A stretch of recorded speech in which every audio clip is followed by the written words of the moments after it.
നമസ്കാരം. ബന്ദികളെ മോചിപ്പിക്കുന്നതിനും വെടിനിർത്തൽ നടപ്പിലാക്കുന്നതിനുമായി ഹമാസുമായുള്ള ചർച്ച പരാജയപ്പെട്ടതോടെ ഗാസ മുനമ്പിൽ വ്യോമാക്രമണം ഇസ്രായേൽ ശക്തമാക്കിയത് ഭീതിയോടെയാണ് ലോകം ഉറ്റുനോക്കുന്നത്. ഗാസ മുനമ്പിലെ ഹമാസിന്റെ കേന്ദ്രങ്ങളിൽ വിപുലമായ ആക്രമണം നടത്തിക്കൊണ്ടിരിക്കുകയാണ് എന്ന് ഇസ്രായേൽ പ്രതിരോധ സേന അറിയിച്ചിരിക്കുകയാണ്. ബന്ദികളെ മോചിപ്പിക്കാൻ ഹമാസ് വിസമ്മതിച്ചതിനും അമേരിക്കയുടെ പ്രത്യേക ദൂതൻ സ്റ്റീവ് വിറ്റ്കോഫിൽ നിന്നും മധ്യസ്ഥരിൽ നിന്നും ലഭിച്ച എല്ലാ നിർദ്ദേശങ്ങളും നിരസിച്ചതിനുമുള്ള മറുപടിയാണ് ആക്രമണമെന്നാണ് നെതന്യാഹുവിന്റെ ഓഫീസ് അറിയിച്ചിരിക്കുന്നത്. ഇനി മുതൽ ഇസ്രായേൽ കൂടുതൽ സൈനിക ശക്തിയോടെ ഹമാസിനെതിരെ പ്രവർത്തിക്കുമെന്നാണ് നെതന്യാഹു അറിയിച്ചിരിക്കുന്നത്. 200-ലധികം ഫലസ്തീനികൾ കൊല്ലപ്പെട്ടതായാണ് ഗസയിലെ ഹമാസ് നിയന്ത്രണത്തിലുള്ള അധികൃതരെ ഉദ്ധരിച്ച അൽ ജസീറ റിപ്പോർട്ട് ചെയ്തിരിക്കുന്നത്. അമേരിക്കയും അറബ് രാജ്യങ്ങളും മധ്യസ്ഥത വഹിച്ച വെടിനിർത്തൽ ഇസ്രായേൽ ഏകപക്ഷീയമായി അവസാനിപ്പിച്ചതായി ഹമാസിന്റെ ഒരു മുതിർന്ന ഉദ്യോഗസ്ഥനെ ഉദ്ധരിച്ച റോയിട്ടേഴ്സാണ് റിപ്പോർട്ട് ചെയ്തിരിക്കുന്നത്. മാർച്ച് 1 വെടിനിർത്തലിന്റെ ആദ്യഘട്ടം അവസാനിച്ചതിന് ശേഷം ഇസ്രായേലിനും ഹമാസിനും അടുത്ത ഘട്ടങ്ങളിൽ യോജിച്ചു പോകാൻ സാധിച്ചിരുന്നില്ല. ഹമാസിനെ കൃത്രിമത്വവും മാനസിക യുദ്ധവും എന്ന് പറഞ്ഞാണ് ഇസ്രായേൽ ഭരണകൂടം കുറ്റപ്പെടുത്തിയത്.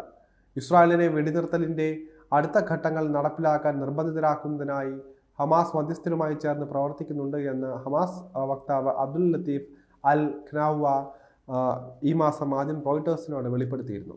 ഗസയിൽ യുദ്ധത്തിന് കാരണമായ ഹമാസ് ആക്രമണത്തിന്റെ ഉത്തരവാദിത്തം ആർക്കാണ് എന്നതിനെ കേന്ദ്രീകരിച്ചുള്ള പോരാട്ടം കൂടുതൽ വ്യക്തമാകുന്നതോടെ ആഭ്യന്തര സുരക്ഷാ സേവനത്തിന്റെ തലവനെ തന്നെ നീക്കം ചെയ്യാനാണ് നെതന്യാഹു ശ്രമിക്കുന്നത്.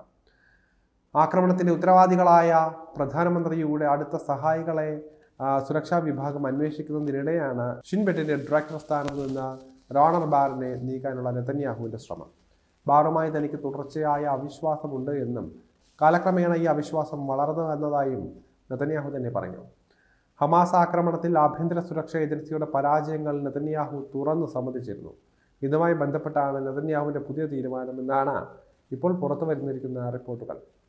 ആഭ്യന്തര സുരക്ഷാ ഏജൻസി ശക്തമായി പുനഃസ്ഥാപിക്കുന്നതിനും എല്ലാ യുദ്ധലക്ഷ്യങ്ങളും കൈവരിക്കുന്നതിനും അടുത്ത ദുരന്തം തടയുന്നതിനും ഈ നടപടി നിർണായകമാണ് എന്ന് നെതന്യാഹു ചൂണ്ടിക്കാണിക്കുന്നുണ്ട്. ഒക്ടോബർ 7-നുണ്ടായ ആക്രമണത്തിന് ശേഷം ഷിൻബിറ്റ് പുനഃസ്ഥാപിക്കുന്നതിനാവശ്യമായ തീരുമാനങ്ങൾ എടുക്കുന്നതിൽ നിന്ന് തടയുക എന്ന ലക്ഷ്യത്തോടെ തുടർച്ചയായി ചില പ്രചാരണത്തിന് ബാർ നേതൃത്വം നൽകിയതായും ബെഞ്ചമിൻ നെതന്യാഹു ആരോപിച്ചു. ഹമാസിന്റെ ഭീഷണിയെക്കുറിച്ച് ഏജൻസി തെറ്റായി വിലയിരുത്തിയെന്ന് അടുത്തിടെ പുറത്തുവന്ന ആഭ്യന്തര ഷിൻബെറ്റ് റിപ്പോർട്ടിനെ തുടർന്നാണ് ഈ ഒരു നീക്കം. മുന്നറിയിപ്പ് നേരത്തെ വന്നിട്ടും നടപടിയെടുക്കുന്നതിൽ പരാജയപ്പെട്ടു എന്ന ഏജൻസി സമ്മതിക്കുകയും ചെയ്തതാണ്. മുൻപ് രാത്രിയിലും വ്യത്യസ്തമായ നടപടികൾ സ്വീകരിച്ചിരുന്നുവെങ്കിൽ കൂട്ടക്കല്ല് തടയാൻ കഴിയുമായിരുന്നുവെന്നും ഇസ്രായേൽ പ്രധാനമന്ത്രി ചൂണ്ടിക്കാണിക്കുന്നുണ്ട്. എന്നാൽ ആക്രമണത്തെക്കുറിച്ച് ഔദ്യോഗിക അന്വേഷണ കമ്മീഷൻ രൂപീകരിക്കണമെന്ന ആവശ്യത്തെ നെതന്യാഹു ചെറുക്കുകയും പരാജയങ്ങൾക്ക് സൈന്യത്തെയും സുരക്ഷാ ഏജൻസികളെയും പ്രതിക്കൂട്ടിലാക്കാനും നെതന്യാഹു ശ്രമം നടത്തി.